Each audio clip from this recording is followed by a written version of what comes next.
पंच प्राण हे आतुर झाले करण्या तव आरती स्वामी करण्या तव आरती सगुण रूपाने येऊन स्वामी स्वीकारा आरती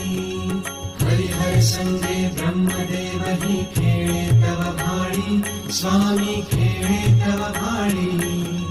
पुनः हासते प्रसन्नतेने मुखचंद्राच्यावरी लाजविते रविते जाला तव नयनांच्या ज्योती स्वामी नयनांच्या ज्योती सगुण रूपाने येऊन स्वामी स्वीकारा आरती पुण्यप्रद तव नाम असावे सदैव या ओठी स्वामी सदैव या ओठी श्वासा संगे स्पंदन भावे तुझेच जग जेठी अगाध महिमा अगाध आहे स्वामी